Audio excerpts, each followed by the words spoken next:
Football is awesome. Here, Week 5 edition on the Earnestly podcast. I am, of course, your host, Ernest E.J. Christian, coming to you actually a day late because normally we drop these on Thursdays, but because of scheduling issues, mainly on my end because my son was sick actually this week on Tuesday. Because I normally record most of these segments on Tuesdays with Zach and with Mike especially. I wasn't able to get away to record, so we decided to move it a day later because of scheduling and whatnot. But how you guys doing anyway? We're quarter way into the season. It's already a fantastic year. Actually, not really a quarter because it's 17 weeks now. Yeah, 17 weeks. So yeah, we're technically not a quarter, but you get the drift anyway. Before we bring on Mike and Zach, we're also bringing back the Student of the Game report with our friend Kyle Nash, who actually was on the podcast a couple days ago with Big Jim. But we decided to take a segment now and dump it into this football aura of football is awesome, of course, which we do every week. And of course, before we get to all those, to the guys, of course, let's get to my burning seven, the 7 things that are on my mind this week as we exit week 4 and get to week 5. All right, first thing on my mind is that yes, the Browns are 3-1. Baker Mayfield's not playing that well, but they do feel like a grown-up team. It's going to sound weird. Now, I put them, you'll see on the rankings later on because I had them a little higher than I probably should have. But the thing is, a game that they won against Minnesota on Sunday, typically in the last 20 years, they lost that game. Baker doesn't play well, overthrows receivers, the whole 9. But Baker is probably pretty much the only issue on that team right now is whether or not he can take it to the next level. He's been okay, not great, but again, that team has been so good this year. And the reason I say they look like a grown-up team is because the fact that there's no issues. They just do their job, winning games, finding ways to win. The running game's great, defense is fantastic, So that's why they feel like a grown-up team. Like there's no issues. They're 3-1, they're quietly 3-1, and that's a good thing. If they're 3-1 and quiet, if they're 3-1 and right now and they're still working on issues to get better, that's a great sign for the Browns, in my opinion. So, yeah, they do feel like a grown-up team. All right, second thing on my mind, burning 7, is Mac Jones going to be okay. Patriots quarterback, kind of a sluggish start to the year, but he showed out in that game where it was about Tom Brady and Bill Belichick and the marriage and the return and all that. Mac Jones was the best player in that entire game. Mac Jones is going to be okay. I think when push comes to shove, we get after this year, another camp next year. He has Josh McDaniels, who's a brilliant offensive mind. Mac Jones, I think, will end up being one of the better quarterbacks in this league. I truly believe that. He showed out against the Bucs on on Sunday Night Football. Really good performance. Obviously, he outplayed Tom Brady. He outplayed Tom Brady. And discussion. There's no denying that. So I think he'll be okay going forward. All right. The third thing here on my mind is let's just say what it is. I know it's 4 weeks in, but let's say what it is. The Arizona Cardinals are a Super Bowl team. They are a Super Bowl contender. That roster is good enough to go to the Super Bowl. Lots of veterans, players who've done something before. Like obviously A.J. Green, Deshaun, the other receiver, Hopkins. Sorry, I'm a little forgetting his name. I can't do that. DeAndre Hopkins. There you go. The defense, they got Chandler Jones, J.J. Watt, the whole 9. They got leadership where they need to be, and they're just, they're 4-0, and it's not that the impressive part about them being 4-0 is not they're 4-0. It's that 3 of those wins been on the road. They just beat the Rams team, who beat the Bucs last week, and demolished them. Okay, they also beat the Tennessee Titans, who we'll figure out who they are now going forward because they lost to the Jets this week. But they beat the Tennessee Titans, who were a playoff team last year. Okay, 3 of those wins on the road. That's tough to do in this league. So they're making statements here left and right throughout about September. We'll see if they sustain it going forward. All right, number 4 thing on my list here is that if this phone can load up, thank you. Daniel Jones is not the problem for the Giants. And I'll talk to Kyle about this in our student game segment in a second. Daniel Jones has been playing much better the last couple weeks. I'm a Giants fan, so obviously I'm close to the action. In that way, I'm paying attention more. And the problem isn't Daniel Jones. And I say that as someone that week 1 said that I'm done with Daniel Jones and done with David Gettleman. But he's made some leaps. He's made some leaps this year. He's not turning the ball over, number 1. That was his biggest bugaboo anyway. Okay? The offensive line's bad. These get fixed. Okay? And until they fix that problem, you can't assess any quarterback. I don't give a shit if it's Tom Brady. I don't give a shit if it's Peyton Manning. I don't care who it is. You cannot assess that quarterback if that line is that bad. And I've said it already for the last couple of years. Daniel Jones, in my opinion, has the tools to be an elite quarterback. He's mobile. He's, obviously he's a big guy, has a good arm, and all that. He just his biggest issue was turnovers, and he's actually corrected that this year so far. So he's not the problem in the Giants right now. His offensive line is really bad.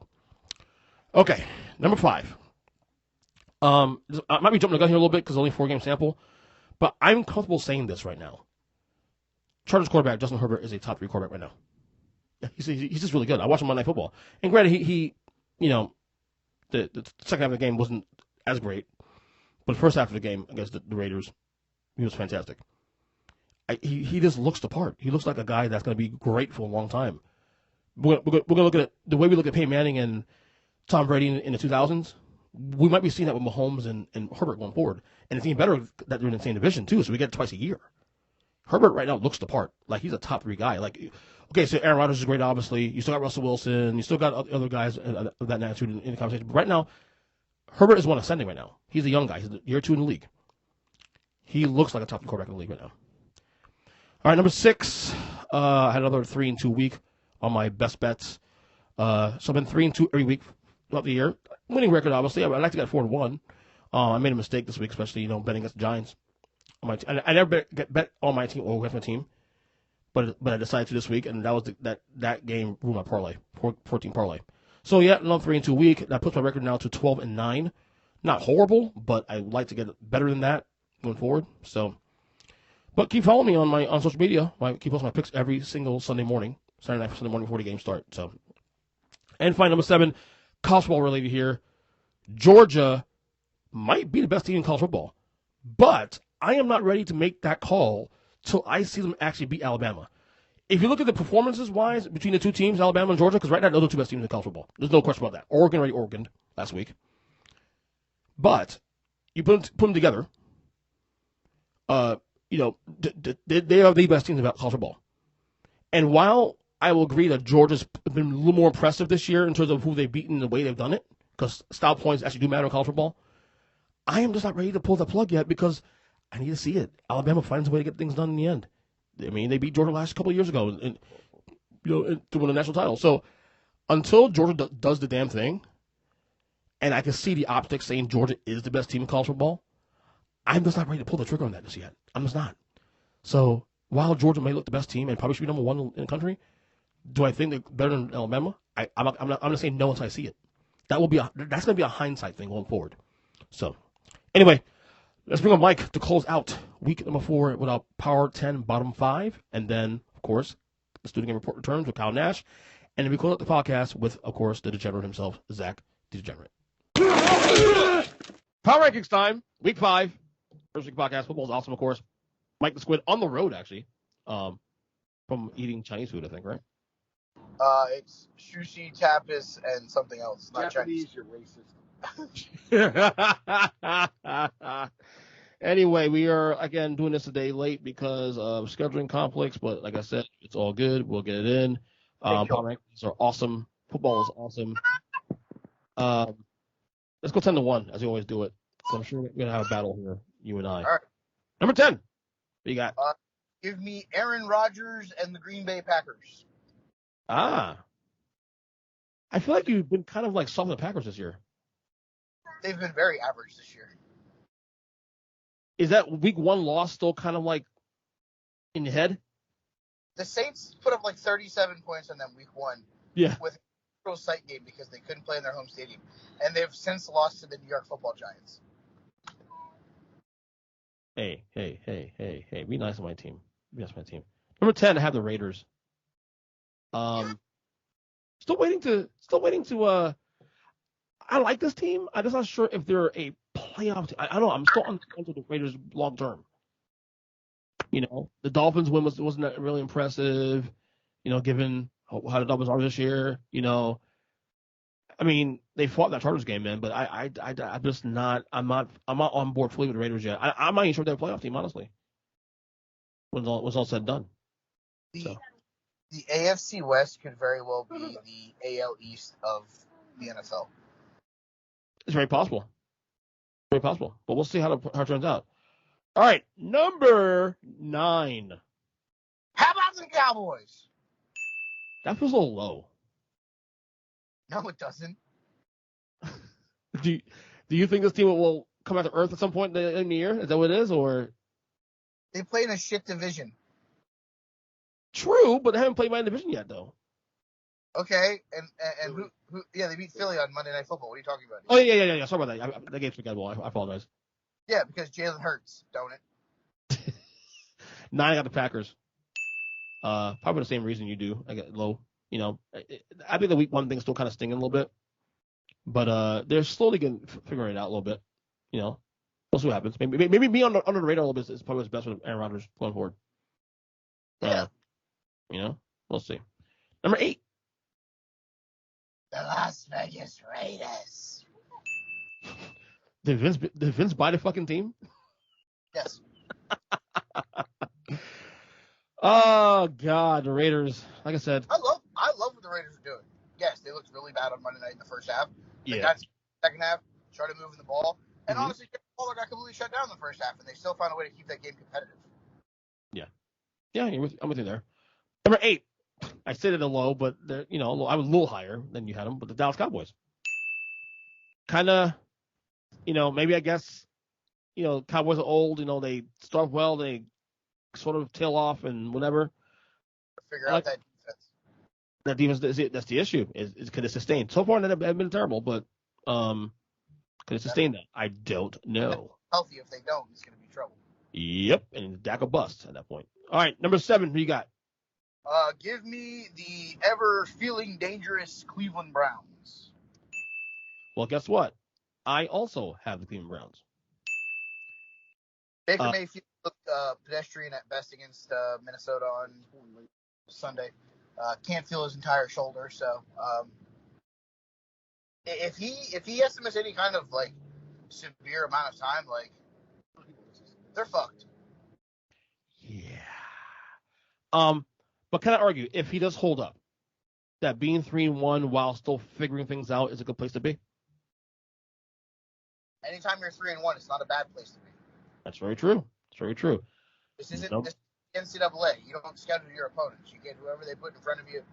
You beat them, and you just keep your head down and drive. It's the thing that I say about everyone's trying to give me shit because my Bengals are 3-1. Yeah, we're 3-1, but we're probably the most ugliest 3-1 team in football. Just win, baby. Only you beat who's in front of you. You can't beat anybody else. That's right. It's in college football, motherfucker. Nope. All right, number 6. I will take the Los Angeles Chargers. Yes, the Clippers. Is it fair to say that Herbert might be a top 3 quarterback now? I don't know that I go that far. I'd put him in my top probably 10 for sure, but maybe top 7. I don't know. I don't know if he's in the top 3. You need more. You need to see more. In other words, I don't necessarily need to see more. I think I need just to see more stability. Okay, fair enough. A lot of people have him low in the rankings too. I know a lot of other like people who do rankings. They have him pretty low. That's a Ross Tucker. Ross Tucker number 12, like number 12, and they had the Raiders ahead of him. I'm like, how had the Raiders ahead of them, and they just beat them last week? I don't understand that. Make any sense? Number 6 for me, pissed off Bills Mafia, Buffalo Bills. I know he's shaking his head. Yeah. Maybe a little low, but as I said too, on social media, this will work itself out this weekend because they play the Chiefs this week. So if they win this game to the Chiefs, then it'll work itself out. How do you drop them 2 spots when they scored 40? They were where were they last week? They were number 7 last week actually. They had moved up 1 spot. Oh, that's right. You didn't have them. Yeah. Right. That'd be fucking suicide if I did that. Yeah. Okay, number 5. Give me Jackson Heights own Mr. Lamar Jackson. Yes, the Ravens at 5. Has been pretty. But, it's pretty as fuck, but they found a way to get it done. Yeah. Number 5 for me is the Kansas City Chiefs. I know. Too high probably, maybe. We'll see. I don't have them ranked. I know. Like I said, I think this week will be the week I work it out. I think long term they'll be all right. I think with the division still and all that. But if they lose this week, they'll be gone. This is the week Buddy, I don't know how they made your top 10. They Right. look pedestrian, and they're one Cleveland Browns blow up away from being 1-3. Yeah. Have them in the top 5. If you have them at like 9, I don't know that I'd be giving you as much shit. You have them ahead of 2 teams in their division that are both 3-1. Yeah, I get it. But Pat Mahomes the quarterback, so. Yeah, Pat Mahomes is also the quarterback in the Super Bowl. They lost by 30. Yeah, fair enough. They built some trust last couple of years though, so we'll see. But this is the week they stay or go. So number 4. Coming off the top rope like a Randy Macho Man Savage elbow drop. Give me Bills Mafia. Thinking. So it can be argued, despite my rankings, it can be argued that they're the best team in the conference. I would say that that's a very good discussion that you could have, that they're the best team in the AFC. I'm just scared of Iowa. And I think this week we'll have a better, clear picture about that. Oh, if they win that game, yeah. In Arrowhead too? Yeah, exactly. Yeah, now every playoff game's gonna probably have to come through fucking Orchard Park in the snow, and yeah, all right, good luck, guys. With fans too this time, like last year. Powerbombing people through tables, lighting them on fire, snowball fights, and Josh Allen running for 65 yards and touchdowns. Yeah, all right, good luck, guys. God bless you. Number 4, LA Chargers. Clippers. Might as well be the Clippers, right? Probably higher than most on the Chargers right now. As I said, Herbert's probably a top 5 guy in the league right now. We'll see if they continue to sustain this going forward. It should be fun. It'll be fun watching, I'll tell you that much. I agree. All right, number 3. They looked really bad on Sunday. I think we may have figured out the way to figure out the Rubik's Cube that is the Los Angeles Rams. So, not surprised, because I did say that I expected a letdown. Correct. I didn't think it'd be that fucking bad, though. I didn't see that shit coming. They're going to get whooped tonight. Oh, you got oh, is that Craig? Wasn't you saying that? Craig's here. That's right. Sarah's husband better show up tonight. Leave him alone. He's the GOAT. Leave him alone. Let's not get carried away. He'll be in Miami next year, buddy. Hey, good for the Dolphins. They need a quarterback. Number 3. With Tonga Laivoa? I don't know, man. Because if they were smart last year, 2 years ago, they should have drafted Justin Herbert. Oh, I'm sorry. I think I called that before the draft started. Did I not? All right, Everybody did. All right, good. I think you did. Number 3 for me, the Buccaneers. Ryan Pitt from Alabama. Yeah, SEC quarterback. Good job, bud. Hey, you know the best SEC quarterback in the last couple of years has been? Joe Burrow. That's right. Joe Exotic. You earned a ding on that one, buddy. Speaking of dings, number 3, Super Bowl champs, Tampa Bay Buccaneers. Not really impressive against the Pats on the road, but given the emotions of the game, you can't really hold it against them. You got to figure. Given that they played that game in a fucking slip and slide. Yeah, I'm not holding it against them, and you're getting all the targets too. You're the champs, So that's just that. All right, number 2. Who's number 2 work for, Michael? Yeah. I have the defending Super Bowl champion Tampa Bay Buccaneers at number 2. Yes, they were one Nick Folk field goal away from losing on the road in Tom's return to Gillette, but they didn't lose. Yeah, that's all that matters, right? As you said earlier. Just win. Just win, baby. Number 2. It ain't got to be pretty. You just got to get the W. Yep. Number 2 for me is the LA Rams. Yeah, I know. Got smoked by the Cardinals. But again, you beat the Bucs too. The letdown was not a surprise, but it was pretty bad though. Tonight we'll see if they can bounce back on a short week. I'm looking forward to tonight's game, especially against the Seahawks. I guess number 1's easy, right? Feeling dangerous, boys. It's Kyler Murray and the Arizona Cardinals. I also have the Cardinals number 1. Last undefeated football. Yeah. And I'll say it again. It's not that unbeaten is number 1 also too for me. 3 of those wins on the road. Oh yeah. Impressive. They're winning it. They're not winning home games that they should be. Right. And they look like a Super Bowl team, in my opinion. But we'll see how this plays out the rest of the year. Of course, before we get going, we have to reveal our bottom cellar dwellers team. So we'll go from 28 to 32. 28, who do you got? I'll take the Atlanta Falcons at 28. I also have them at 28 as well, too. 29? 29, I have the New York Football Giants. I also have the New York Giants 29. 30. The god-awful Houston Texans. Oof. Holy shit. I have it off my list, actually. What the fuck happened here? No. You're an idiot. No, I'm making an adjustment there. Making an adjustment. Get the fucking Giants off 29. The Jets 29. 30, the Jets. 31 he got. 31, I have the New York. I have the Detroit Lions. 31, I have the also the Lions. And 32. Fire Urban Meyer already. You done with that shit? He's too much of a headache. You're not getting anything. You're not producing anything out of Trevor Lawrence. It may be time to shit or get off pot. Yeah. Texans number 32. Now, real quick, I think it's not a big deal. Personally, I think it's a big deal. The whole grinding thing, whatever. Tell me. But it's all. Nothing wrong with a little bump and grind. Kind of funny hearing two white boys here singing that song. Whoa! Frank is not white. Sir! Sir! Oh! White boy shit. Craig got rhythm. What? Seriously, coming from the white boy on the phone? Craig, what? No, I'm Italian. Yeah. No, I'll tell you, buddy. Anyway, follow Mike on Twitter at They Call Me Burn, and of course the Take the Wrestling podcast, which we're recording tonight. Yeah, send me your wrestlers of the week, by the way. I'm still watching Dynamite, buddy, while I'm doing this. Clock. Okay, buddy. Nikolai Volkov wins the SmackDown Championship this week. What about Ivan Putski? What about Pornorna? Oh, Not Paul Orndorff. God damn it, not him you again. see, you can't escape it now. So I would say see you next week, but I'll see you in like fucking 8 hours. Yeah. Hell yeah. All right, buddy. Later. Studio Game Report's back. We're online. Studio Game Report's back. Kyle Nash doing the game. Hey, did I talk to you 4 days ago?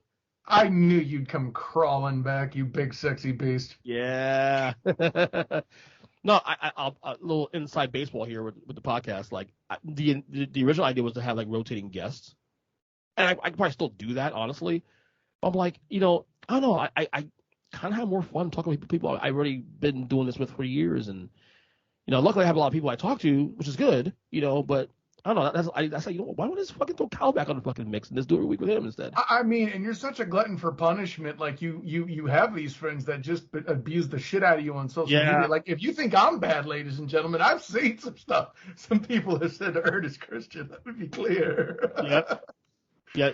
And I get it at home too. My 2 kids and my wife, same thing. I can't escape it. I can't escape it. You like it from your wife. Her treating you like that is why you have 2 kids. Facts. Facts. What's the one song? Whips and Chains Excite Me? What? Anyways, I just said you were Rihanna. That's Rihanna. Rihanna. I see what you did there. It's kind of like Jake Delhomme. Delhomme? Didn't you come? You want to come to Homie, right? You don't want to call. I did. And back in my earlier writing days when I was trying to do more comedy in my original newsletter, I would be far less sensitive in my expression of his last name, but You're also the one that started popularizing the whole Aaron Rodgers thing. Aaron, Charlie Rodgers.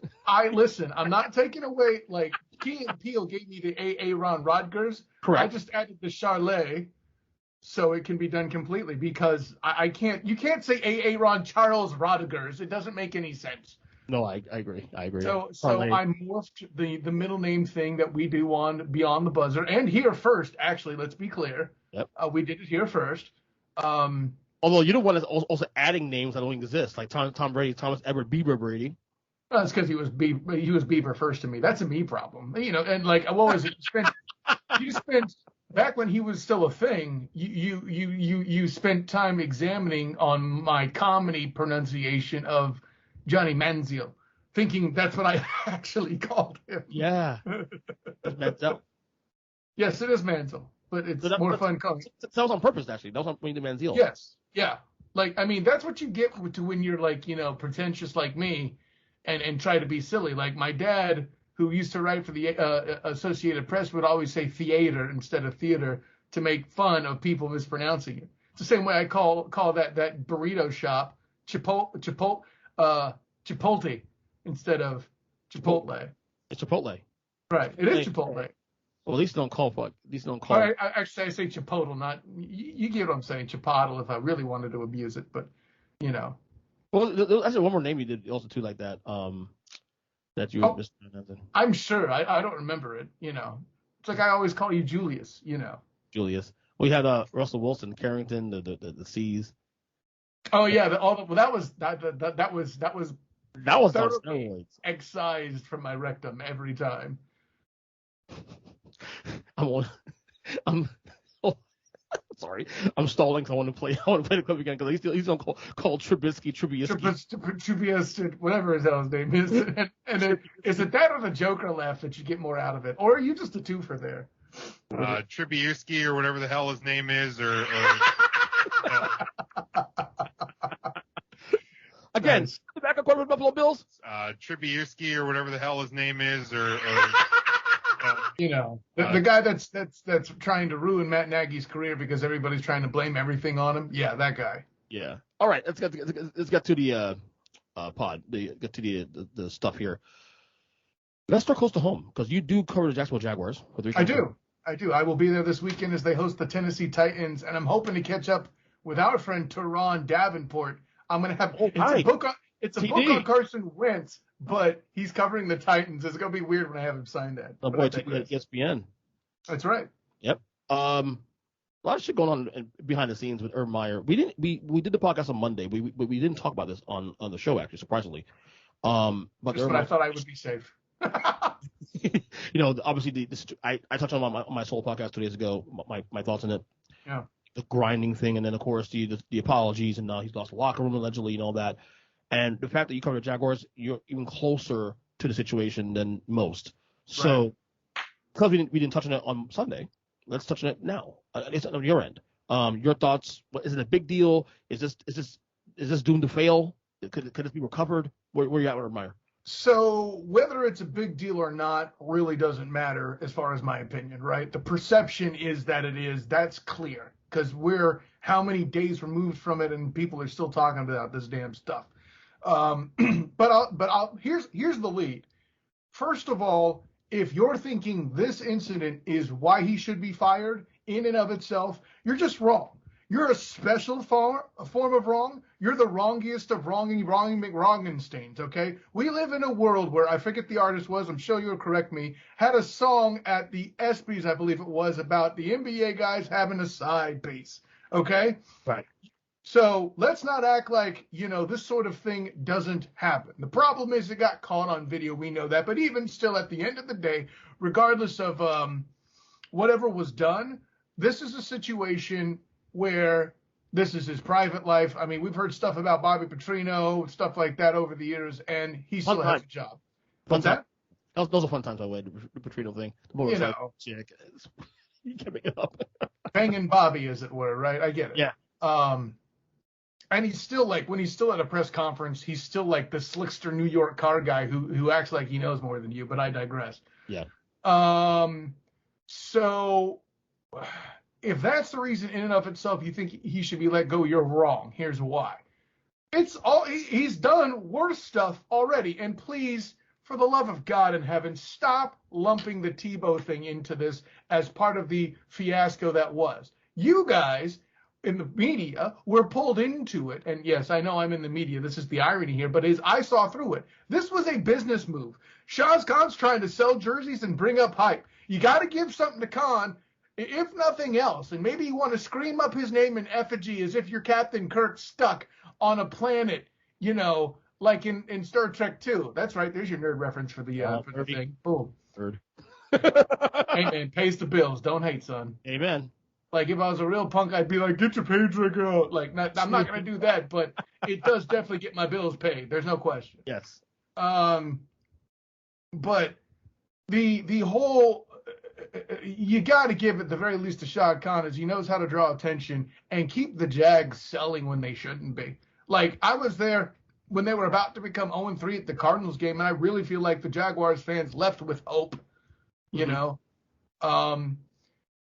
I don't know that that's and that's here's the real problem with this. What's really been blown up isn't the incident in and of itself where he was kind of a creeper McCreeper pants there. Okay, it's first of all, why did you even address it Monday morning, dumbass? Like, I don't mean to go all red from that 70s show on you, and I rarely criticize people who know more than me in their situations like this. It's not typically my MO. I criticize EJ because I know more than him. You also get up on that too, just for a record.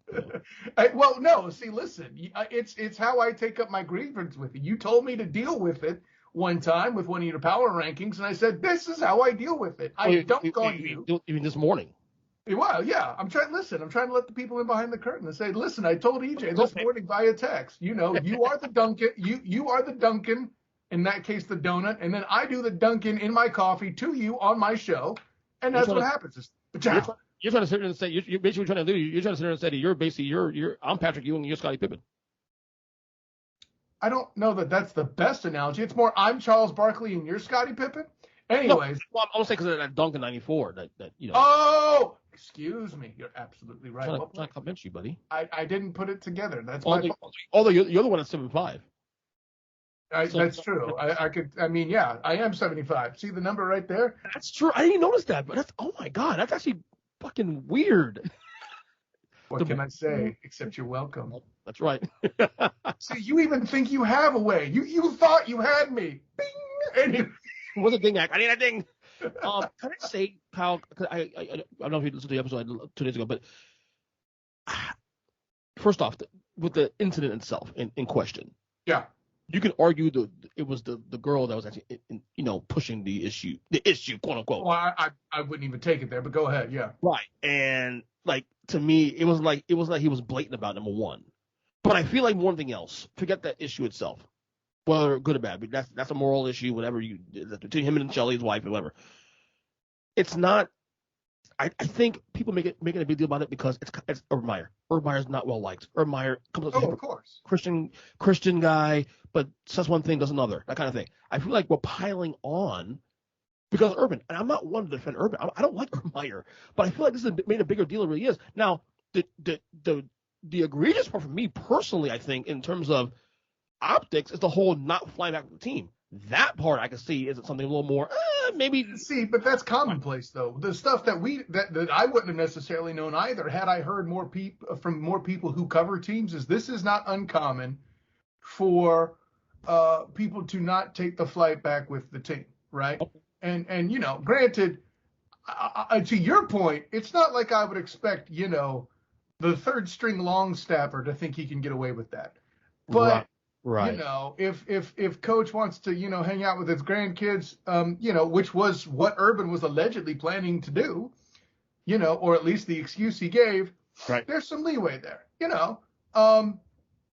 and as we go, whether people like it or not, I mean, listen, just 20 years ago, a member of the Titans, I forget his name, missed a game to go be with his wife while his kid was getting born and was trashed in the media in a way that back then the heat even rivaled something you'd see now in the social media age, Now, granted, the sensibilities of certain things have improved since then, and, people have actually developed paternity leave and things like that. It's a whole new generation, and that'd be acceptable now. But what I'm getting to is this, though. The not traveling with the team is not as uncommon. And really, get off.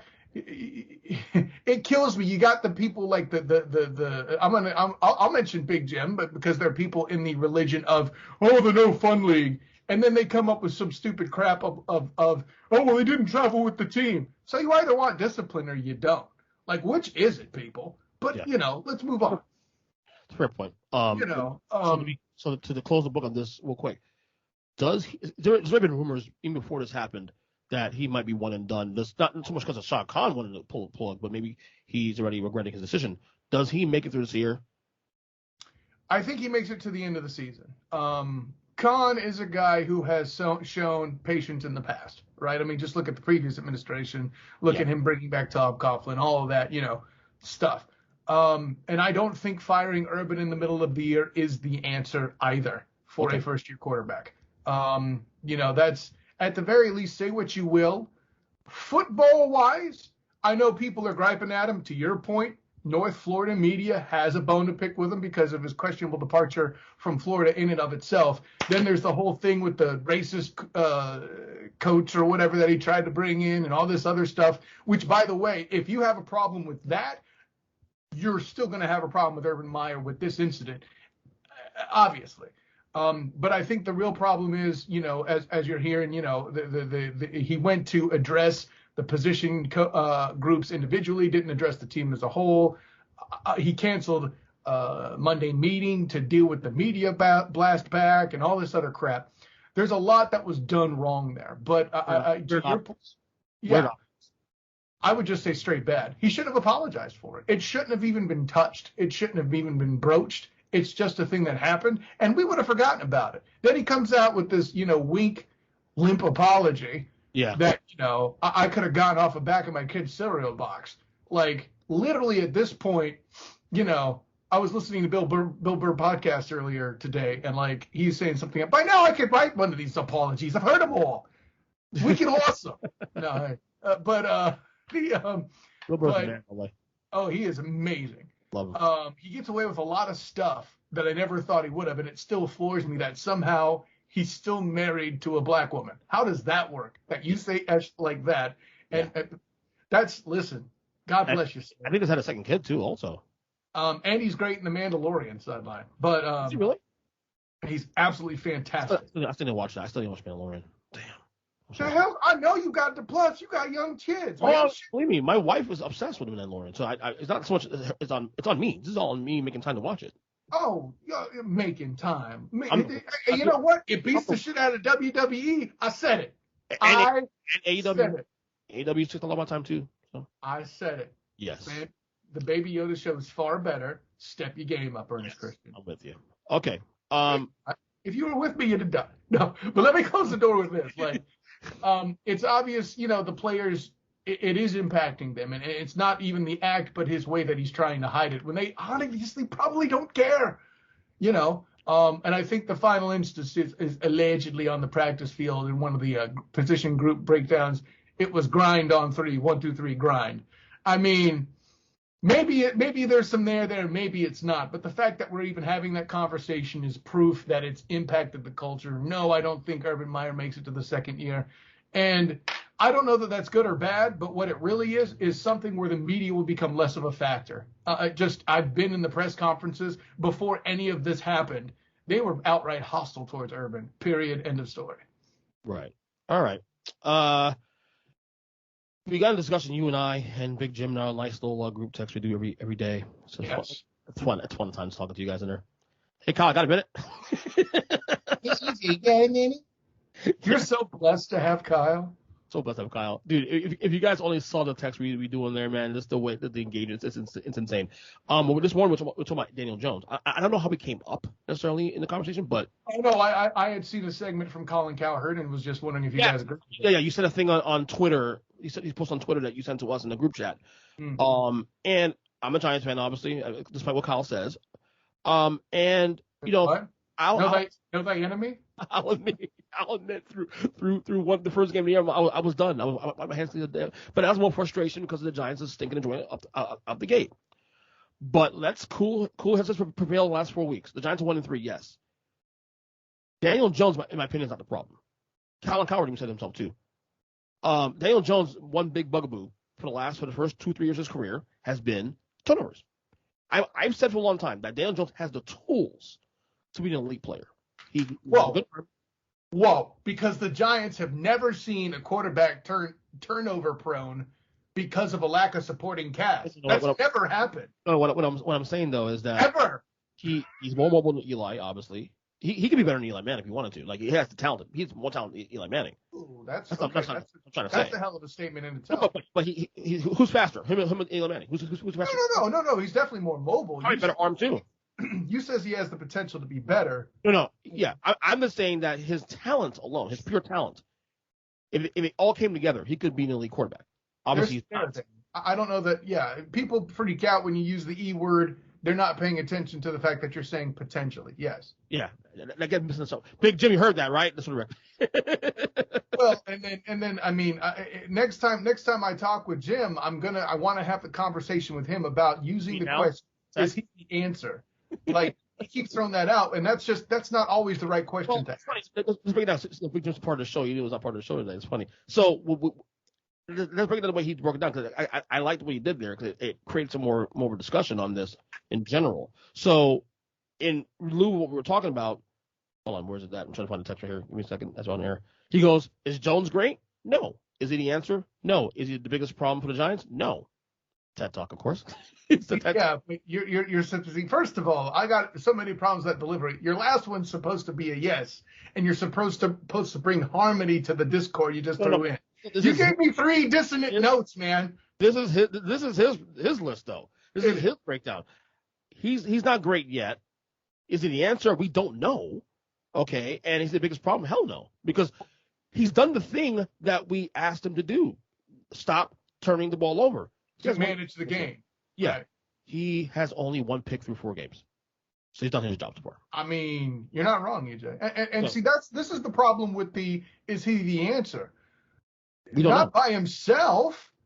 I mean, look at all the other things the Giants need to work on. Patrick LeVar Mahomes II couldn't be the answer in New York. That's right, I said it. Yeah, I'm with you. Okay? Aaron Charlotte Rodgers cannot be the answer. Thomas Edward Brady could not be the answer here. Well, especially at this age, right? Right. We don't know, because listen, you got the talent like Saquon. I don't care if he's hurt or not. You see how bottle capped he is. You know. Yeah. He's not the problem with the Giants. I think we all agree to that pretty much. I mean, and this is weird because I think next year he can get an extension, which of course, do you pay the guy this kind of money? He's playing quarterback. You know, it's one of those things. But he's done a decent job so far this year. Just given what he's have to work with anyway, should I say? Right. You know, I mean, I'll put it this way: he's doing good enough to stop all the SJW people out there that will then respond with, and Cam Newton doesn't have a job. He's staving that off.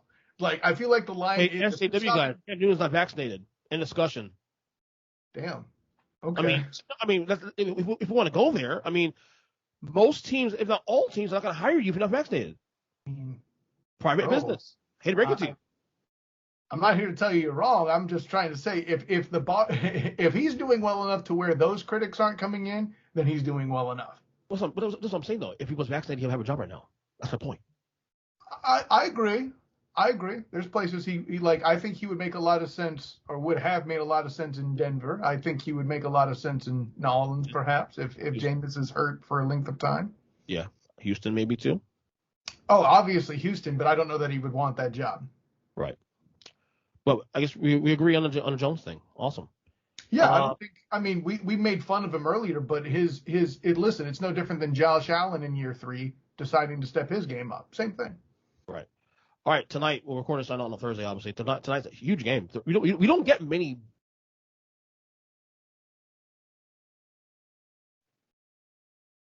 We get more huge games on Thursday than people choose to remember. That's because there are that many bad games that we do get on Thursday. That's what I'm saying. They're probably good games in the end, but they're not games that really tilt the conversation in terms of like who's won a Super Bowl, playoffs, all that kind of thing. There's usually one AFC West game a year that happens and goes down. It's only the Chargers, and it was the Chargers and the Chiefs also too. Right. It's always the Chiefs, yeah. You know, sometimes the Broncos, but usually them. Yes, sir. So no, but tonight it's harder for me to get excited, EJ. I mean, listen, it's our dirt Russell Carrington Wilson, and he's always fun to watch. But because of Aaron, I need to learn his middle name, Donald. It's less so. Listen, the Seahawks still have a chance because, you know, at the end of the day, it's Russell Carrington Wilson. You always have a chance so long as he's taking snaps healthy.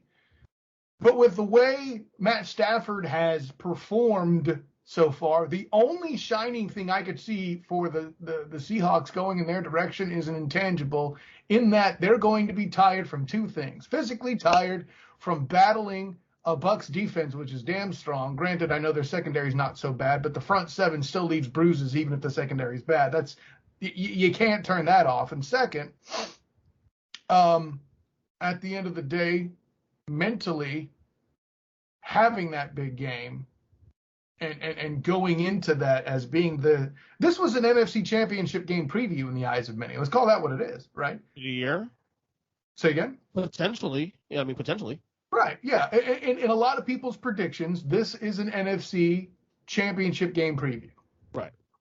I don't think it's on mine. It might be, but Jim has it written down. I had one of these teams on my preview, the Rams. The Seahawks I'm so iffy on right now because Russ is great, obviously, and they make the playoffs. It's just the rest of the team and Pete Carroll especially. I'm not really. Listen, I've been trying to tell you about Pete Carroll since 2012, bro. Yeah, I know you have been. Yeah. You've been on that train for a long time. Choo, mother. No, I'm going to escape all my sanctions at USC. Yeah, but I do think, though, this game for the Rams, obviously lost big to Arizona last week. Right. I mean, is it a must-win? No, not really. But given that division, how tight it is right now, and teams are, might cannibalize themselves, maybe you want to separate a little bit. So maybe it is a big win for the Rams. Definitely for the Seahawks, huge win. A huge game for the Seahawks tonight. Oh, yeah. I mean, I'm not trying to take away from the volume of the game. This is kind of like Tampa, New England. The storyline's great. The game, I don't think is going to be all that. Now, granted, I was also wrong about Tampa Bay and New England because they were actually close, but it was lost. All right. Yeah, right. Doing, but hey, a 56-yard field goal is a long way out. It is what it is. The rookie quarterback did his job, and then people want to crap on him because he doesn't, I don't know. Because his yards per something isn't high enough. He's a rookie, you dummies. He hasn't turned the ball over. That's the goal. Anyways, take a note, Daniel Jones. So who wins this game? Oh yeah, no, it's got to be the Rams in my mind, simply on the strength of the defense, and then rather Seattle's lack thereof. Seattle's O-line is still a mess more than usual. I love Rusty, but he's going to be in it. I don't know what the line is. I'm sure Seattle will cover. I think it was 2.5 points, I believe, last checked. Oh, never mind. They will not cover. But,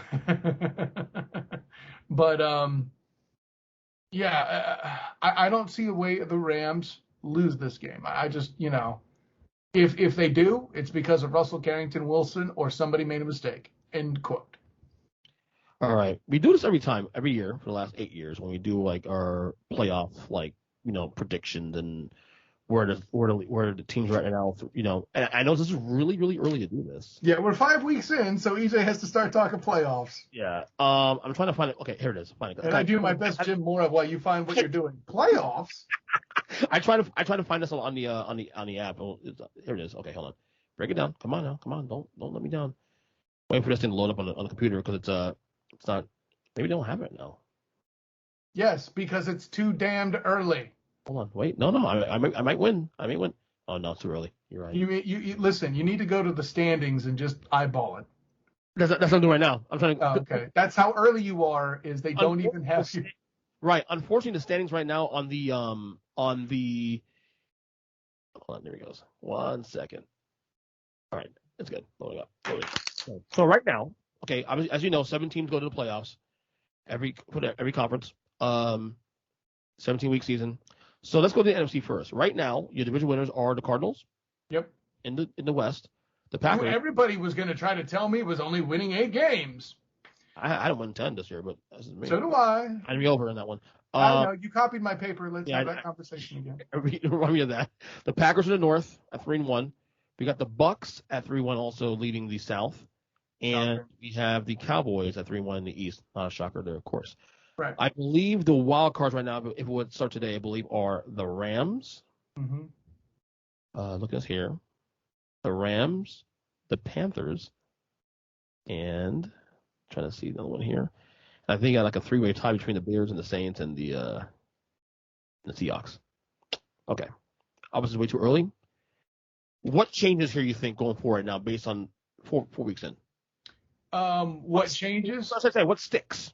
What sticks? Okay. The Rams stick. That's everything else I feel like will fall in line too at this point. It's going to take a lot to bring the Cardinals down at this point. That'll all change, of course, if Kyler Murray gets nicked up. By the way, I am not a believer today in Kyler Murray as MVP. I just can't be. He has way too much help. Is he in the conversation, though, at least? Oh, conversation, sure. Just like Mahomes is in the conversation, I say, no, that can't happen. He's got too much help. Right? Okay. So, to me, the only thing, here's a sticks here. The Rams will stick to regardless, whether it's the wild card or a playoff team. Agreed. I'm with the Cardinals also too on that one. Packers stick, obviously, in the north. Yep. Bucks stick in the south.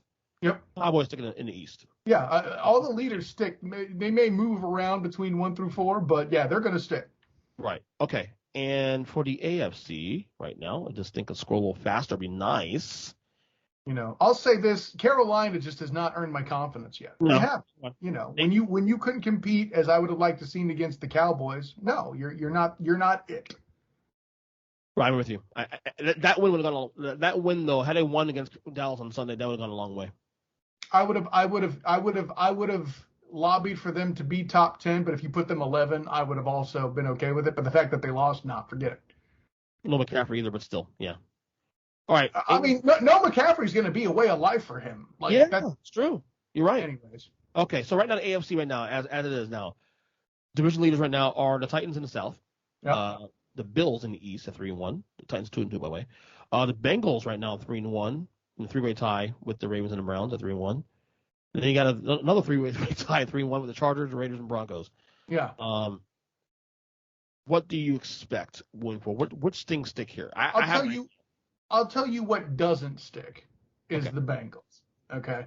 The Ravens have had a very difficult schedule to open things up, and they haven't done horribly. And they're still right? Yeah. Lamar MVP? That was my prediction at the beginning of the season. Working with less too, on top of that. Working with less. Literally. The defense isn't what it was. It's certainly not as good as having that defensive front that they got in Arizona, right? So the Ravens will I think will replace the Bengals in the leaderboard. However, I'm not prepared to write the Bengals out of the playoffs yet. Joe Burrow, I said, would do good from when he was drafted. I think he was do this good this year.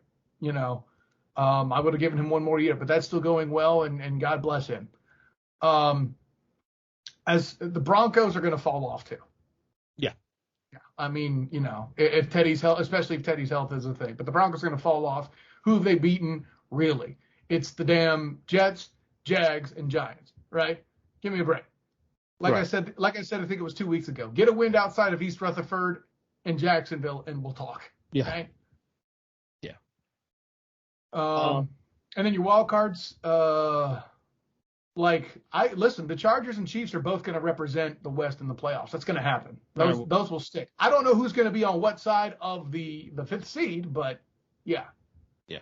So. All right. So the Titans are going to stick no matter how you slice it by default. Unless the Colts go on a major run. Oh, I should have said Titans and Bills definitely stick as well. Well, that's why I was saying who wouldn't stick is because I think all the others will. Well, this is where the Jets loss hurts a little bit now. If the Colts rubs part of the schedule, they're about to complete it this week.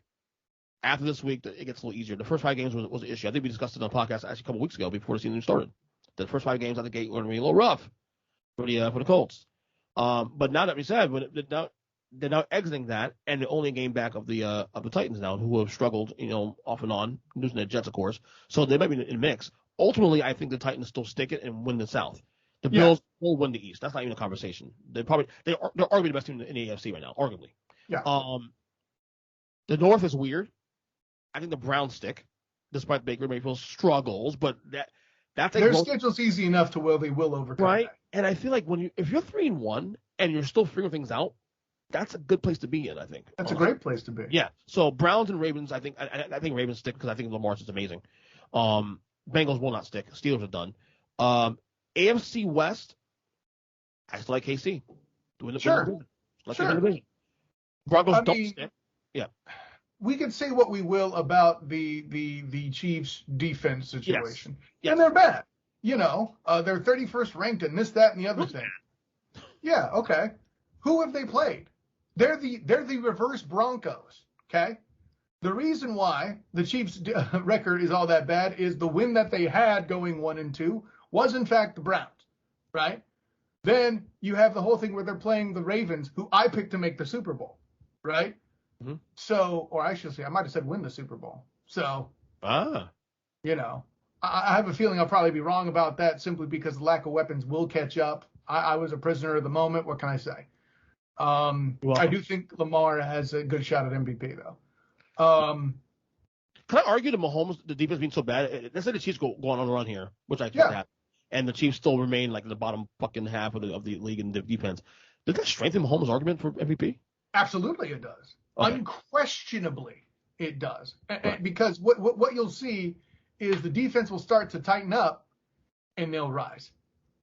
Right. And when that happens, we'll get into the Patrick Mahomes MVP conversation. He's still Kyler Murray. I haven't learned his middle name yet, and I'm sorry, he's had way too much health to be the MVP. That being said, the best player on the best team argument currently applies with the Rams win, and I think they play the 49ers this weekend. So, or have they beaten them already? I couldn't remember. Who's that? Arizona. Arizona beat the Rams last week. Arizona plays this week. They play who plays this week? I forgot who they play this week. I was thinking it was the 49ers. I could be wrong. No, you're right. It's 49ers. Okay. So and I'll say they win that game simply because if Trey Lance is starting against that front, that is a rough front to start against. Just ask Trevor Lawrence. You know, I can see with Kyler Murray, it's the best player on the best team argument, which I don't think actually is an MVP. But for people that vote that way and, you know, a certain level of success is a requirement, yeah, okay. He checks those boxes. Mm-hmm. He's in the conversation, sure. But how you pick over Lamar Jackson right now, I don't understand. Right. I think the Chargers and Chiefs stick. I'm bullish on the Raiders right now. We'll see what happens in a couple weeks. Broncos don't stick, obviously. No. I'm not there yet. I'm not there. Again, they could have made change, like the Panthers, they could have changed the perception a little bit had they beaten Baltimore on Sunday, but no, they did not do that. And I expect them to start. They're not a bad team, but they're not, you know. They're a good middle-of-the-road team that's a real quarterback and a slightly retooled defense away. But can you slightly retool the defense when you're paying Von Miller and some others the way that you are? Right. Absolutely. Anyway, Student Game Report's back. Love it. Kyle, plug away. Oh, of course, I am Kyle Nash, the student of the game. You find me on Twitter at the SOTG. Find me on Instagram. That's the same, the SOTG. Check out my Facebook page that would be as the student of the game. There we go. Had to get my focus back. Of course, you can check out my work on the 3pointconversion.com, writing for both UCF football, the UCF Knights, and the Jacksonville Jaguars on the 3pointconversion.com. That is the number 3, not the word 3. And, of course, check out my work with Beyond the Buzzer with Danny Thompson. Check out tonight. My work. Maybe. Tonight, right?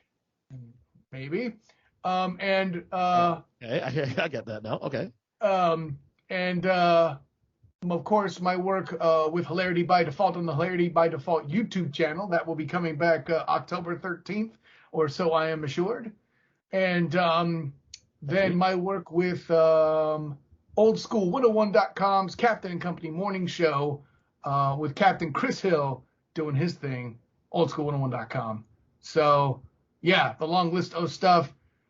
Julius, great to be on again. Thank you, EJ. Always a good time. But remember, until next time, everybody, class dismissed. Good job, man. That was awesome. All right, week number 5 of EJ versus Degenerate is upon us. And lo and behold, all of a sudden, I've taken now a 2-1 lead after week 4. I actually picked 10 games correct this weekend. Zach? Yeah, I've got to throw you a bone. I mean, it is your show, so I need you to at least feel confident early in the season. You know, you say this shit every week, and then yet, you know, oh, no more. I'm not beating up games anymore now, and yet, you know, here we are. Now, for the record, you win by 1 game. Well, and I'm always picking opposite of you.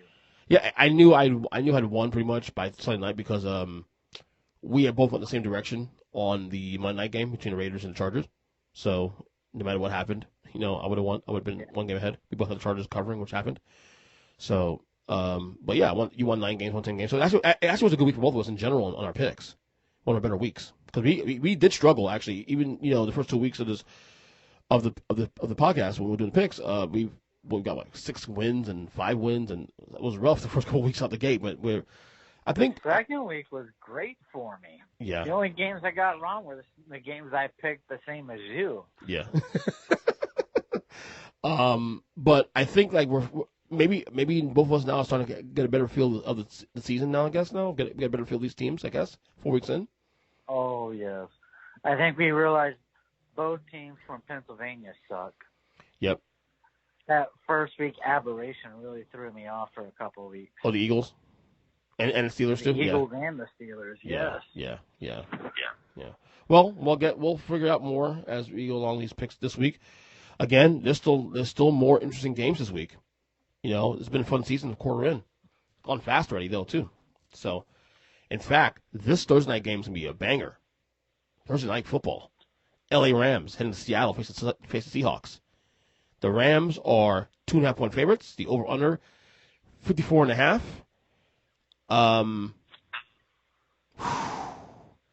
Rams lose the first game of the year. How do you feel about this game? I'm kind of torn because I certainly believe the Rams have the better team. But yeah. When you have Russell Westbrook on the other side of the football field, you mean Russell Wilson? Anything can happen. And then you said Russell Westbrook. It's Russell Wilson. Oh, I know basketball's on the corner. I know it's on the corner. Yeah, with Russell Wilson, the dude's a beast. And then you figured the 12-man in Seattle for a home game. The only thing I can be sure about is there will be a ton of points because Seattle plays no defense. Yeah. I'm torn. This game is tough to pick, honestly. Rams bounce back. Seahawks, I can't trust them. I trust Russell, but I don't trust the rest of the team. I think we'll go over here, too. Yeah, for me, it's the only safe bet because your head says take the Rams to cover, but then there's that little spot in your heart that says, well, Russell Wilson can do just about anything. And I think also, too, the Rams, this getting embarrassed by Arizona this week. You got to figure a bounce back here on a short week. They're fiending on the field now. Divisional opponent, I'll tell you what, though, it definitely tells you how big that Tampa win was for them because had they lost the Tampa game and then you lose to Arizona, now you're 2-2. You're going to Seattle, and who knows what happens there. Well, I don't think they would have lost the Arizona game had they lost to Tampa. You sure about that, Arizona? This is where you were right. You were right about it being a possible letdown. Yeah, but I didn't think it would be that bad, though. I knew it would be a letdown, but not that bad. I didn't see that shit coming. You know what I'm saying? No, neither did I. I thought the Rams were the better team, so I never saw it coming. Right. Well, see, Arizona's good. We'll get to them in a second. All right. So we both got the over in this game, right?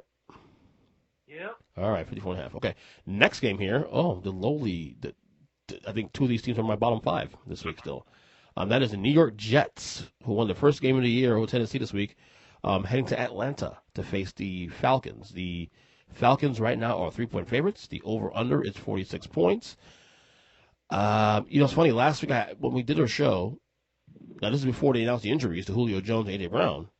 I know both of us had picked the Tennessee Titans to cover the spread. And then Sunday, I decided to, I almost pulled the trigger because someone on the table I was dealing on had said, take the Jets money line for the value alone because of the injuries. I'm like, you were talking about that for like 2 days. Yeah. Good Lord, man. And I almost took it. I was like, yeah, you know what? Fuck it. Because I kept getting some other advice. People was like, what does burn money? Just give me money. Give me your money. I'm like, okay, fine. I should tell my own advice. Anyway. Yeah, no, I still don't believe that shit happened. I still can't see a world where the Jets win that game, but it happened. Well, injuries. Like I said, that game was it was an odd game. But this game here, the Falcons stink. They blew another lead to your boys this weekend. I think the safe bet here is the under because I don't know which these teams show up. I think Jets could win this game too, to be honest with you. But on the road, Atlanta might actually play better this week. I'll take the under. I think Jets defense shows up. Well, I feel like everybody that plays for the Falcons circled this on their calendar as a guaranteed win. So you got to mark me down for Atlanta getting their first win of the season in this game. Well, second win of the season. Oh yeah, that's right. Fucking A, they had that miracle. They beat my team, remember? Yeah. Giants. All right, next game here. We have the Green Bay Packers heading to Cincinnati to face the Bengals. The Packers are 3-point favorites, over-under 50.5. This will be this is a strange game, actually.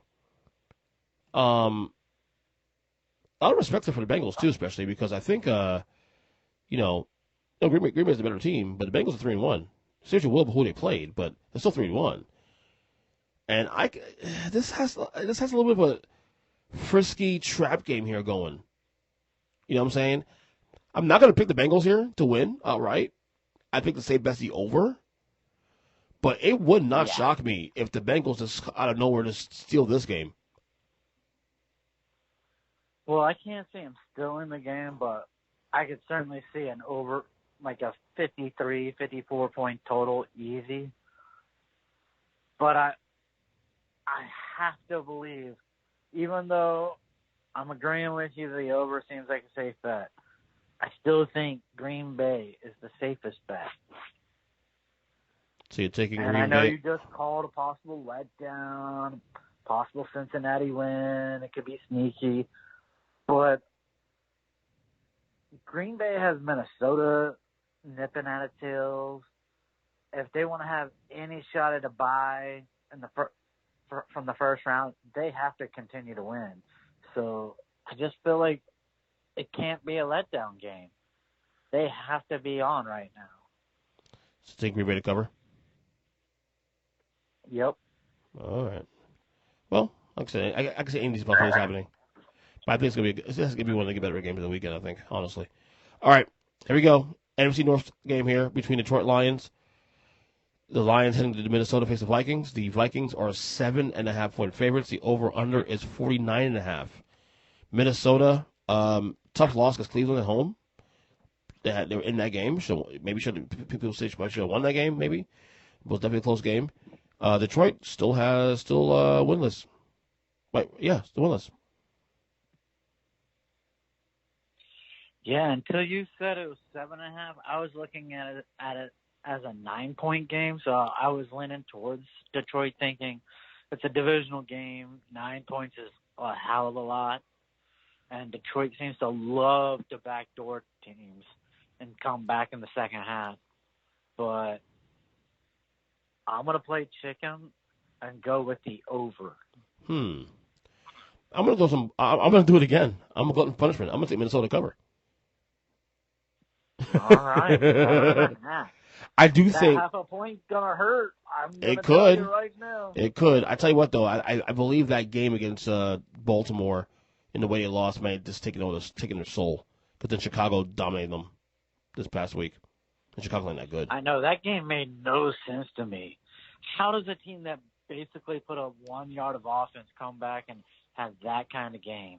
Right, and Chicago's not that good. That's the worst part. No.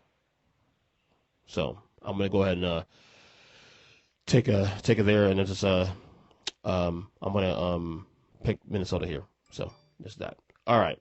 Next game here, we have the Denver Broncos heading to Pittsburgh to face the Steelers. The Steelers right now are 1-point favorites. The over/under is 39.5. This could be one of the more boring games of the weekend. Oh, I totally agree. I'm taking the under. I think this is a complete defensive game where both quarterbacks are going to leave bruised big time. I don't think this number's low enough. 39.5 is not low enough. Give me the under still. I see 17-14. I see 20-17 at the most. You know what I'm saying? Yeah. No, I mean, I'm right there with you. The safest bet is the under. Yeah. And I think the team that wins is going to probably win because of a defensive touchdown or defensive positioning in the field.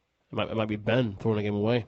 Just adding to this farewell tour for Big Ben, who will probably retire in a year. Here's a quick question. Go ahead. Last week, going into the half, when they blocked that kick, did you think they were offsides? I missed that play, actually. That was in the Steeler-Packer game? Yeah. Was that the play you were texting us about? You texting us? Is that what you texted me and Chris? Turn it for a touchdown. I missed that play, actually. Cause I think I had turned away because I was watching. I was actually doing with the kids. I think I was getting ready for dinner or something like that. That was a 4 o'clock session. So I don't know. I mean, I watched that over and over when they reviewed it, and to me, it looked like it was perfect timing. I got to go again. But this week, yeah, I'm going to take the under in the game. Yeah, ain't low enough. It ain't low enough. All right, next game here we have the Battle of Florida. The Miami Dolphins heading to Tampa to face the Buccaneers. The Bucs right now are 10.5-point favorites. The over/under is 48. Zach, I think obviously I told you last week, Colts Dolphins game. Lose town. Dolphins are done. They're done for the year. You're 1-3. Don't know where you're going with your offense, and you got to play Tampa this week, who barely beat New England, who probably gonna want to play, have a statement win. You know, this is the week to do it. I got Tampa covering this game, unfortunately. I'm with you. I mean, you put up that anemic offense, and now you have Antonio Brown back. I can't imagine them not wanting to hang 40 points on the Dolphins. Yeah, I don't want it to happen. I want Miami to win, but I just don't see it. The optics are bad. Not me. The optics is bad. I'll take Tampa to lose. I'll take Tampa to win and put up with a couple New England fans cheering versus listening to a dozen Dolphin fans crow. Yeah. All right, next game here we have the New Orleans Saints this is your game, heading to Washington to face the football team. The Saints right now are 1-point favorites. The over/under 44.5. Again, the Saints came back to earth again this week, losing to my Giants, which screwed my parlay because I got 14 parlay and I got 3 of them right, except for this game, and then the fourth game was this one. I got it wrong. So yeah. Yeah, I'm gonna expect Jameis to beat Jameis and blow it again. So call me a homer. Homer. I feel like the Skins are gonna win. I'm going Saints here. I think the needle goes back the other way this week. Saints have a big win one week. Saints have a bad game next week. Saints have a big game one week. Saints losing the game next week. I'm gonna go this route one more time. Here's the one thing I've noticed out of all of that. Even when the Saints have won big, Jameis hasn't even thrown for 200 yards. That is weird. Like at a certain point, you can't keep getting lucky with touchdown passes and no yardage whatsoever. Right. As a team. Right. So I think this is a week the defense steps up in Washington.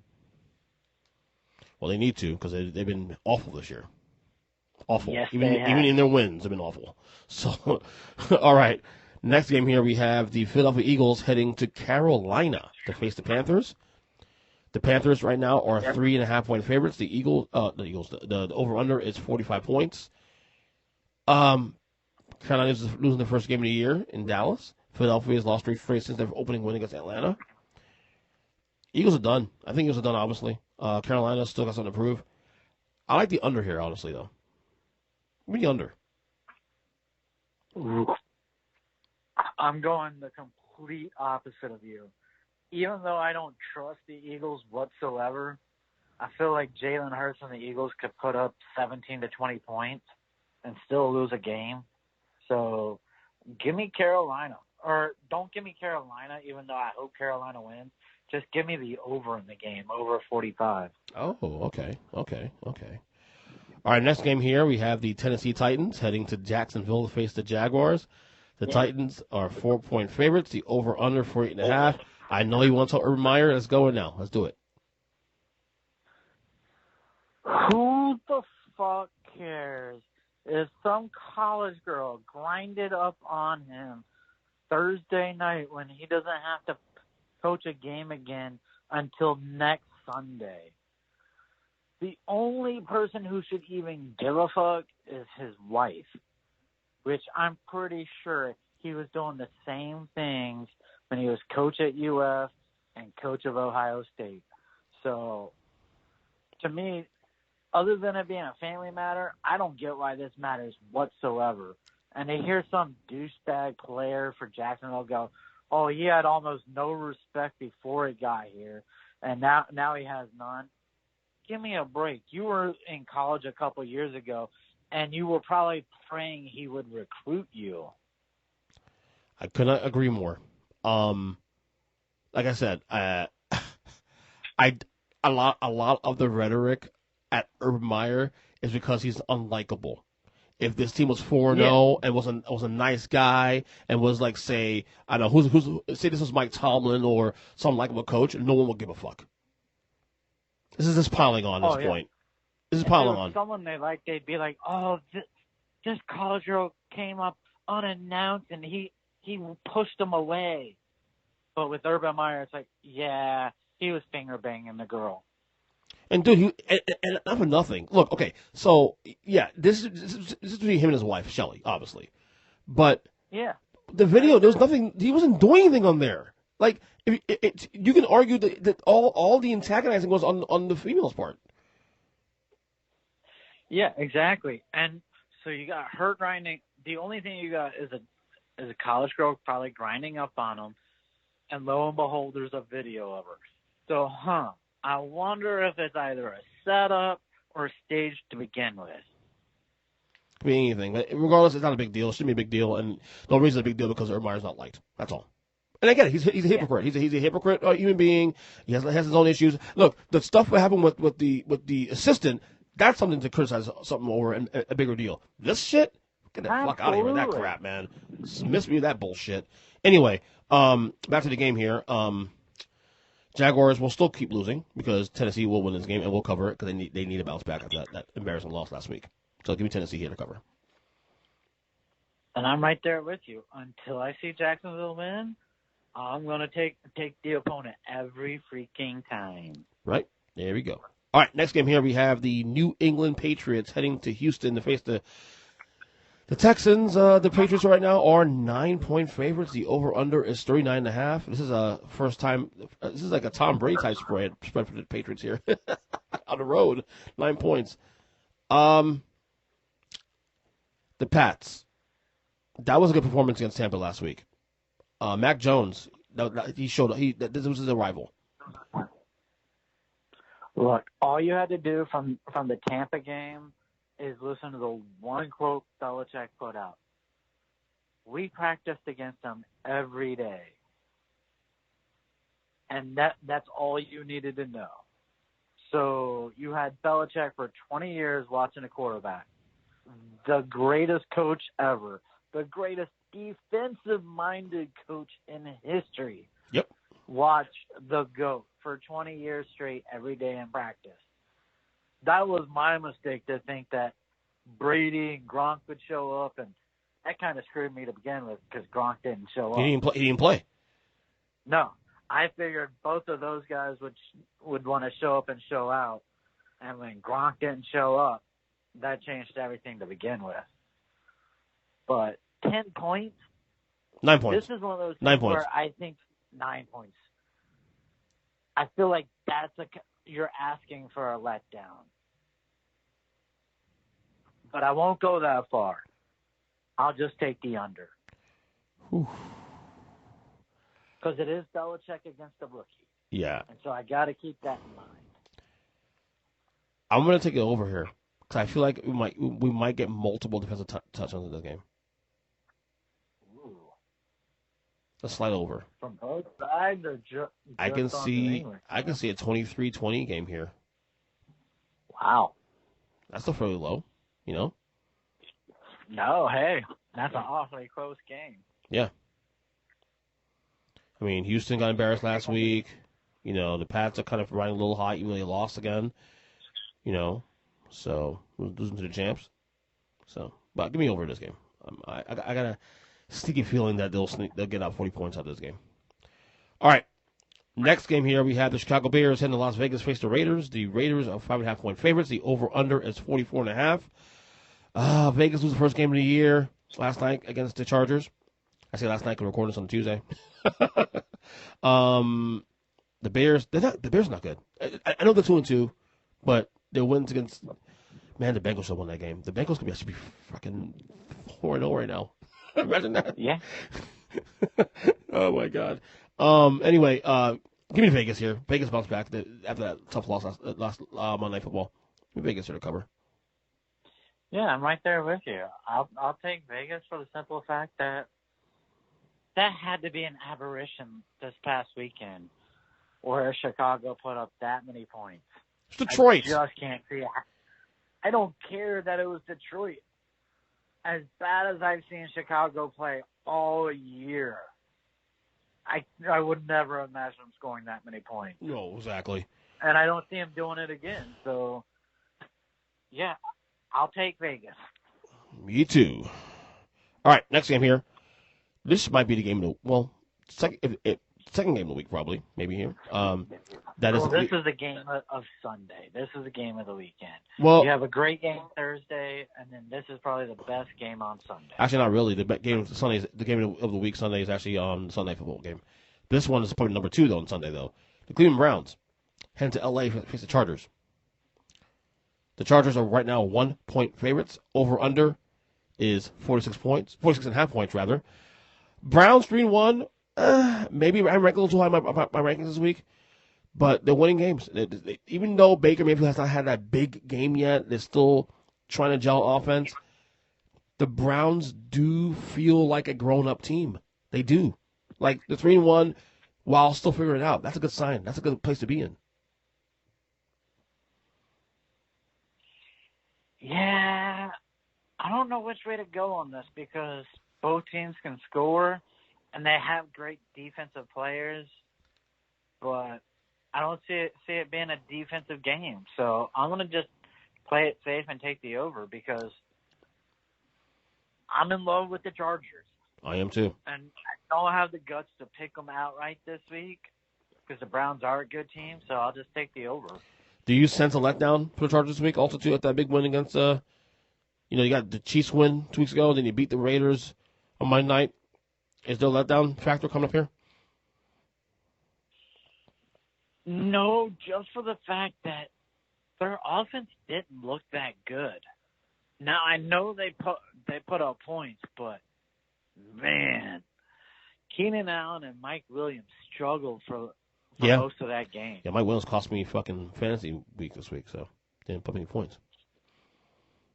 I'm gonna take the Chargers anyway, regardless, because I do think the Browns they're still working things out.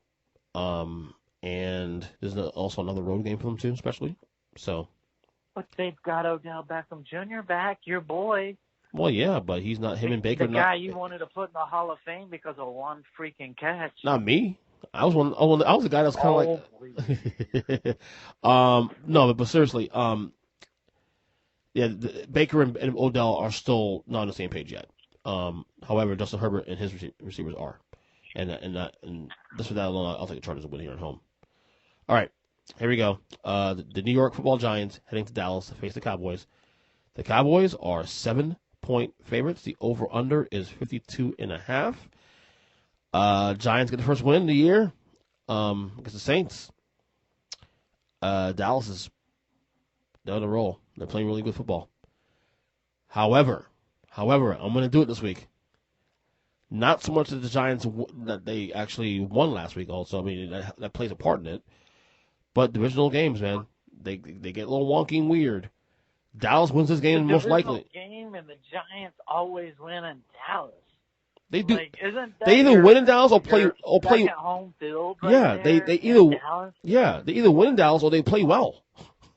So yeah, give me the Giants on the points here, man. I think Dallas wins this game still, but this is a divisional game. You get up for these games. Giants on the points. Let's go. All right. So to be clear, the easiest bet in the world would be the over because, one, I still think Dallas's defense is a joke. Even though they're getting turnovers, they still seem to give up a ton of points most of the time. Right. But because I hate Dallas so much, I'm going to bet them, buy them, fuck a parlay, fuck a teaser. I'm going to bet Dallas just on the money line to screw them. So in our thing, I'm going to take Dallas to cover. Oh, wow. And when I make my bet, I'm going to bet Dallas on the money line just to jinx them because that is how bad I've been going in the last week. So it's a win-win. If you win, if Dallas wins, you won't lose anything. But if they lose, you get the satisfaction of them fucking losing.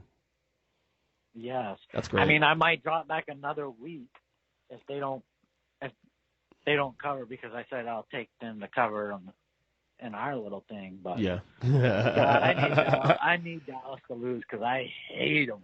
I need Flanagan. That's what I need. All right. Next game here, we have the San Francisco 49ers heading to Arizona to face the lone unbeaten team in the NFL, that is the Arizona Cardinals. The Cardinals right now are 5.5-point favorites. The over-under is 49.5. It's already amazing the fact they're 4-0. But here's why I think it's even more amazing than 4-0, is that they've won 3 of those games on the road. Yes. It is pretty remarkable. And so it really helps you for the second half of the season when you're going to have more games at home. Right. Exactly. Give me Zona, man. I believe in this team. I love that roster. That roster that is a Super Bowl contending roster in a 1-year sample. On the offensive side of the ball. Well, yeah, but you still got J.J. Watt and Chandler Jones, on the defense side. So. Yeah. No, they have a good front four, but for me, honestly, the reason why I'm going to take Arizona this week also is because is Trey Lance going to start this week? And if he starts this week, do you really see him beating right now what is probably the best team in football? I just don't see that happening. Yeah. Your first week, yeah. I did see a thing this morning that Jimmy G might play, but I do think he might be on a short leash. So, all right. So we both got Arizona here, right? Yep. All right. This is the game of the week, obviously, and that is the Buffalo Bills heading to Kansas City to face the Chiefs. The Chiefs are right now 2.5-point favorites. The over/under is 56.5. Chiefs bounced back this past week in Philadelphia. Buffalo might be the best team in the league, not in Arizona, right now. A lot of folks on Facebook are really pissed off at me because I put out my rankings this morning, and they saw that I had the Chiefs ahead of the Bills by a game, despite the records and all that. And my logic is, well, I do when I do power rankings, obviously, it's not just a snapshot of the week. It's also projecting what I think is going to happen. I still think the Chiefs will have the best record in the AFC. I still think the Chiefs will win the AFC West. So the only reason I have the Chiefs hanging around the top 5 is because I think I still believe in this team long term. Now, this week can change things. If the Bills win this week, it will work itself out. If the Bills win this week, and I pissed off a bunch of Bills fans on social media, if the Bills win this week, okay, then obviously we'll make the change. The Chiefs have won a Super Bowl the last 2 years. Okay, they've been in the Super Bowl the last 2 years. They've been in this conversation the last couple of years. They've built the trust. That's it. Oh, absolutely. And they should have been in the Super Bowl 3 straight years, if not for an offside. Yeah. So they built trust. And then when you look at the Bills, Bills fans need to get slapped into reality for a second. All right, you went 35-0 on the Dolphins with their starting quarterback going down the second series of the game. Then you play Houston a couple weeks later with David Mills. Let's slow your roll on any kind of trash talk and bragging, because right now you kind of beat up on two of the worst teams. And in Washington. Washington. Or at least two of the worst teams when you played them. Right. And Washington, too, for the record. And then that Steelers loss looks bad. Look, I like the Bills. You're an asshole. What? I know.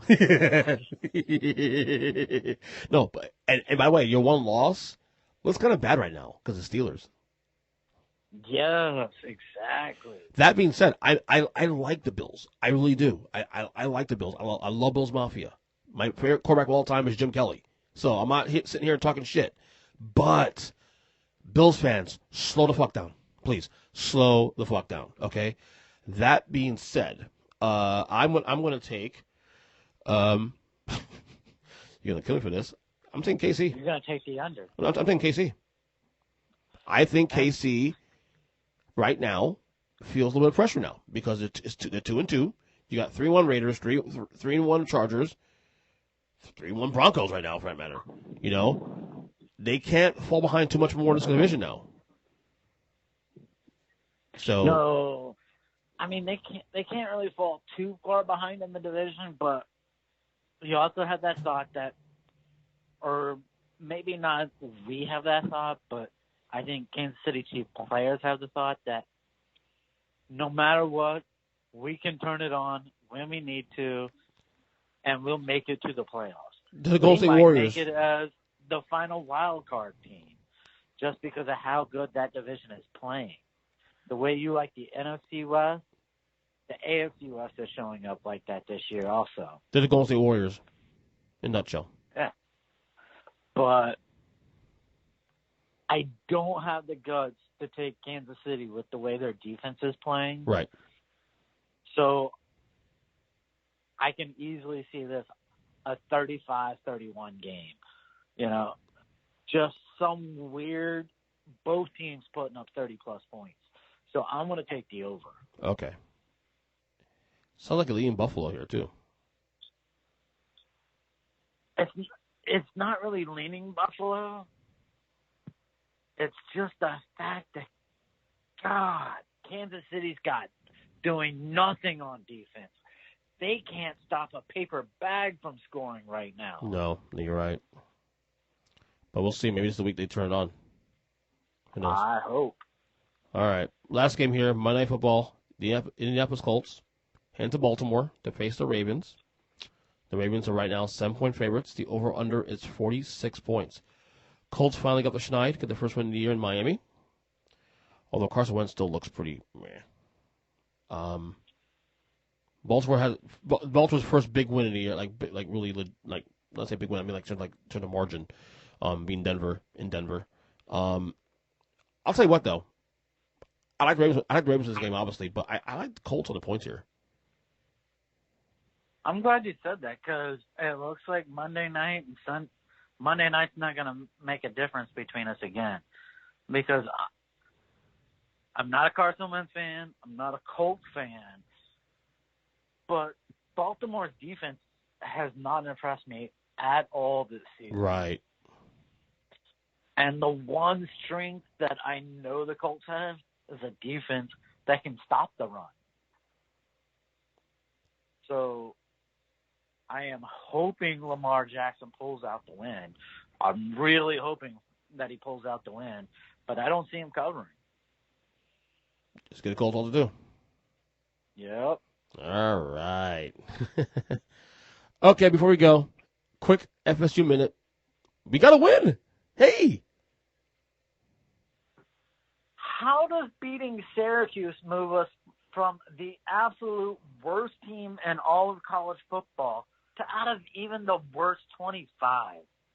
Because Syracuse is garbage. I looked at the bottom 25 today, and I was like, okay, I get it. UConn, UMass, FIU, they're garbage teams. But then I'm like, Florida State lost to a JV team. And I get it, we beat Syracuse. But otherwise, and it took a last-second field goal to do that, I think. So, I mean, Florida State still sucks. They suck so bad. Yeah, pretty bad. And I'll be honest with you, I was actually thinking that they're gonna miss that kick too. I was like, they're gonna miss this kick because this year's just been so shitty. Yeah. And really, when I saw that kick, I go, wait, he can make that kick, but he couldn't make that kick against Notre Dame to start the season? I mean, that's where my head is when I'm watching the Florida State game. Is like, I'm with you, man. Is it Clemson next, or one more week before Clemson? I thought it was Clemson. I'd have to double check real quick. I'll tell you right now. Hold on, give me 1 second. I'll tell you right this second. Let me see. Pull up my fucking ACC schedule right here. NCAA football, ACC. It is not. It is North Carolina. Okay, cool. North Carolina is 17. So that's going to be a loss. Well, North Carolina is also a 17.5 point favorite too. So that's a loss. Yeah. Yeah. Look, I didn't even need to know the spread. I just needed to know the name of the school. Yeah. By the way, what a wacky year, huh? I mean, right now the only thing that's definitely definitive to me right now through 5 weeks is that it's Alabama, Georgia, and everybody else. That's all we know.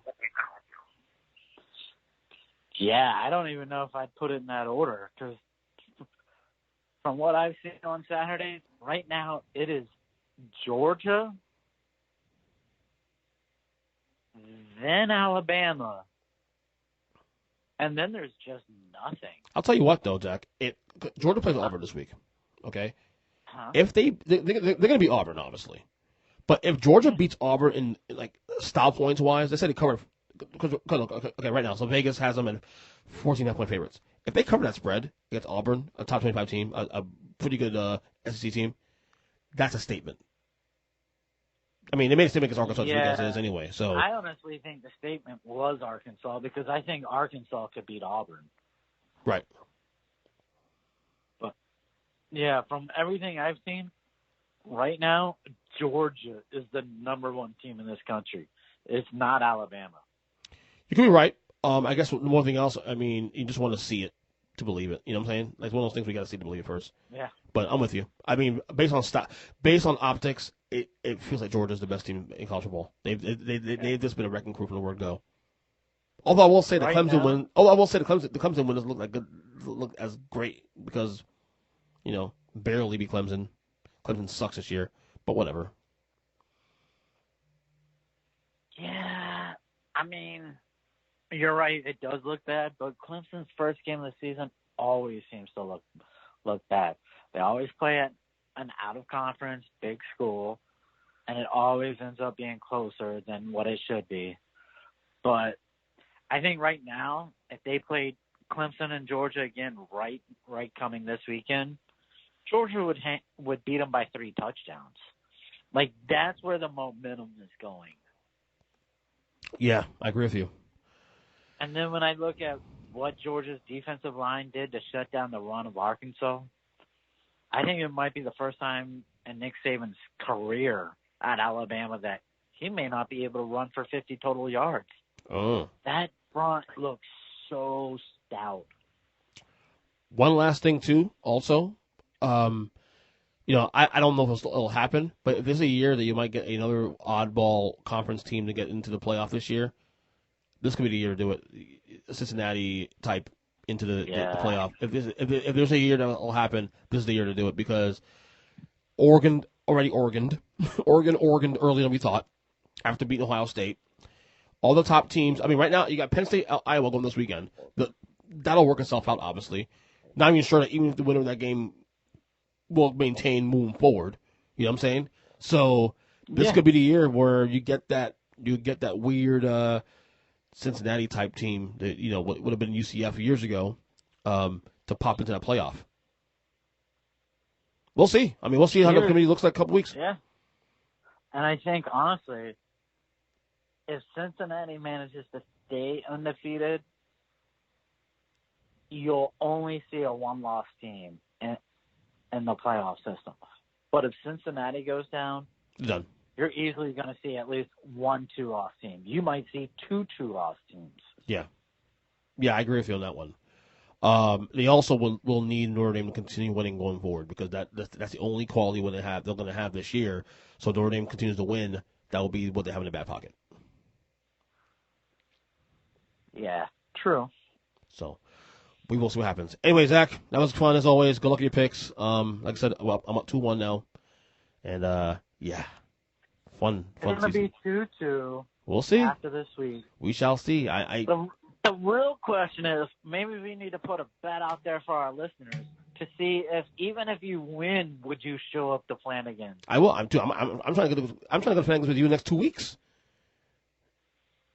All right. So just gotta get some stuff cleared up. Got baby shower to go to on Sunday, and then something else coming up. I think the week after. I'm not sure exactly. So, but hopefully my mom. Can't they ever throw a baby shower on a Monday? I mean, don't they know what the weekends are for? You would think, right? You would think. Anyway, good job by you, and we'll talk next week. Oh, hey. So I was listening to your latest podcast. Okay. What the hell did your buddy have an emergency to do that you blasted him on social? Which episode was that again? He was like, yeah, I had an emergency, and then you had to spill it up on social media or something. I don't remember what episode it was. Damn, it was like right at the start too. I was like, what, did he say I had to go take a shit and Ernest had to ruin it? No, I think, was that the one where my buddy Jim he went golfing? And yes, that's what it was. Yeah, he went golfing. He's a Cowboy fan, and I was giving him shit because I was texting him during the games, and he said he'd rather not watch his team win and then watch his team lose. Like, in other words, he'd rather be out golfing and his team wins than him watching the Cowboys and they lose while he's watching. Oh, I understand that completely. Right. I get it. I'm with you too on that one. Okay. I just thought it had to be more embarrassing. No, like, it was a coupon. What the hell happened? It was a coupon thing too. The coupon thing. Like he said, he had to use a coupon because he had to expire the next day. This golf coupon. It was like a $120 value for like $30, some shit like that. So yeah. I don't blame him. I don't blame him at all. Oh, hell no. All good. So anyway, all right. Fun times. We'll talk soon. Yes, sir. All right, buddy. Later. Good luck. Thank you. You too. Later. Later.